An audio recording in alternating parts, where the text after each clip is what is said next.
गरुड़ पुराण के अनुसार जानिए, माँ के गर्भ में ही सीखने लगते हैं बच्चे।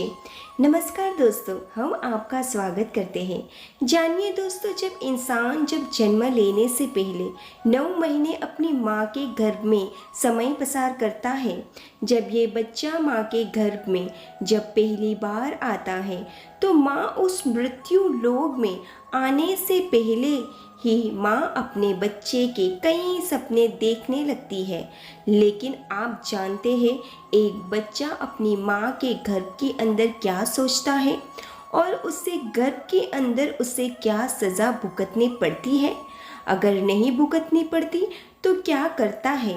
क्योंकि गरुड़ पुराण अनुसार जीवन, मृत्यु, स्वर्ग, नर्क, पाप, पूर्ण, मोक्ष पाने के उपाय इन आदि का उल्लेख किया गया है कि कैसे शिशु के माता गर्भ के अंदर उसको क्या क्या कष्ट भुगतने पड़ते हैं और किस तरह भगवान का स्मरण करता है।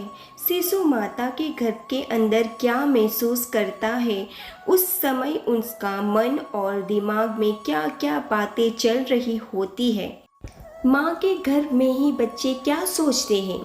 गरुड़ पुराण के धर्मकांड प्रेत कल्प अध्याय में पक्षी रंज गरुड़ जब भगवान विष्णु से पूछते हैं कि हे प्रभु, कोई आत्मा दूसरे शरीर को धारण करने से पहले वो अपनी माता के गर्भ के अंदर होती है तो वो कैसा महसूस करती है, तो ये बात मुझे विस्तार से बताइए। तब भगवान विष्णु उसको समझाते हैं, हे गरुड़, गर्भ जीवावस्था को अपने पूर्व जन्म का ख्याल रखता है। वह स्मरण करता है कि आयु का समाप्त होने पर शरीर का परित्याग करके अहमदाई मालदी में रहने वाले जो छोटे छोटे कृमि जो ये कीटाणु की यह विशिष्ट योनि में स्थित होते हैं, पहले सड़क पर चलने वाले सांप की योनि में पहुंचा, फिर मैं मच्छर हो गया था, उसके बाद मैं 4 पैरों वाला प्राणी बना, या मैं वृषक नाम का पशु में बन गया था। मैं एक जंगली प्राणी के अंदर मेरी आत्मा थी। इस प्रकार गर्भ में रहते हुए जीव उनको पूर्ण ज्ञान होता है और गर्भ से बाहर निकलते वक्त वह बालक सब कुछ भूल जाता है। उसे याद आता है कि मैं दूसरे पर चलने पर विचार करता रहा। मैंने शरीर की रक्षा के लिए धर्म का परित्याग कर मैंने द्वितीय और छल कपट और चोर प्रति का आश्चर्य लिया था। मैंने फिर गर्भ जीव को ये याद आता है कि अपने पिछले जन्म का याद आता है। उसे अपने पिछले जन्म में बहुत कष्ट लेने से उसने अपने हाथों से पैसा कमाया हुआ था, किंतु ये अपने धन का उपयोग ठीक तरह से नहीं कर सका।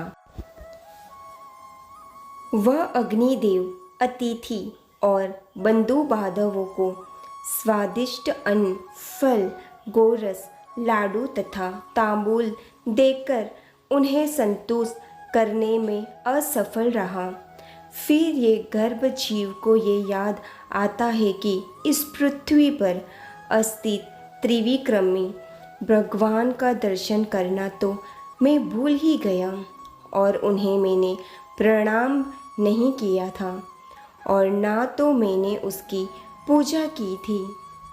प्रभास विराजमान सोमनाथ में भगवान शिव की पूजा एवं वंदना मेरे हाथों से नहीं हुई है। जब वे सब उन गर्भ शिशु सीता करता है, तब यमदूत उससे कहता है कि देह धारण जैसा तुमने किया है वैसा ही तुम अपना कर्म का फल भुगतोगे। शिशु फिर माँ के गर्भ के अंदर पल रहा जीव अपने स्मरण करते हुए कहता है कि तुमने जो अपनी कमाई की थी उससे तुमने कोई गरीब या भिखारी को तुमने कुछ दान नहीं किया था।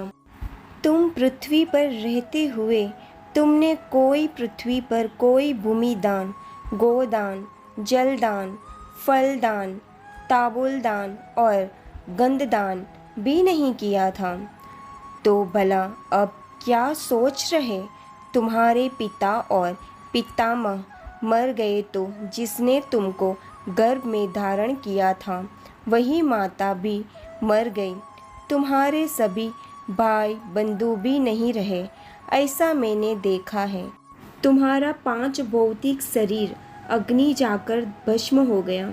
तुम्हारा द्वारा संपूर्ण कमाए हुए धन तुम्हारे पुत्र ने ले लिया था, जो तुम्हारा सुभाषित है। जो कोई तुमने धर्म और पूजा पाठ किया वो सब कुछ तुम्हारे साथ है। इस पृथ्वी पर जन्म लेना वाला राजा हो या कोई भिखारी, क्यों या फिर सन्यासी हो या यदि कोई श्रेष्ठ ब्राह्मण हो, वो सब मरने के बाद फिर से कोई लौट कर नहीं आता है। जो भी इस दुनिया में पैदा हुआ हो उसकी मृत्यु निश्चित होती है और इसके बाद वह विलाप करने लगता है और वे भगवान से प्रार्थना करता है कि हे प्रभु, जब जन्म के बाद मुझे कोई पुनः मृत्यु होना है तो मेरा जन्म क्यों हो रहा है? अगर आपके हाथ में संभव हो तो इस जीवन मृत्यु के चक्र में मुझे मुक्त कराइए। गरुड़ पुराण अनुसार माता के गर्भ में पहले रहा शिशु भगवान से कहता है कि हे भगवान, मैं इस गर्भ से अलग होने की मुझे कोई इच्छा नहीं है, क्योंकि बाहर जाने से मुझे पाप कर्म में मुझे नहीं पड़ना है, जिसके कारण किसी को नरक मिलता है, किसी को स्वर्ग मिलता है, जिसके कारण मानव बड़ा ही दुखी और संकट भर का जीवन जीता है। इस कारण बड़े दुख से मैं व्यापिक हूँ। फिर भी मैं दुख रहित आपके चरण का आसरा लेकर मैं आत्मा का संसार लेकर मैं उधर करूँगा। माता के गर्भ के अंदर बालक 9 महीने तक भगवान से प्रार्थना करता है, लेकिन जब उसका समय पूरा होता है, बाहर निकलता है, तब वह सब कुछ भूल जाता है। तब माँ के सोते समय जब बालक वायु के तत्काल बाहर निकलता है, तब उसे कुछ याद नहीं रहता है। विज्ञान कहता है कि माँ के गर्भ के अंदर जब शिशु बाहर आने वाला होता है, तब काफ़ी शिशु को पीड़ा का सामना करना पड़ता है, जिसके कारण उसके दिमाग पर काफ़ी ज़्यादा जोर पड़ता है। शायद इसी का कारण होता है कि उसे कुछ याद नहीं रहता है।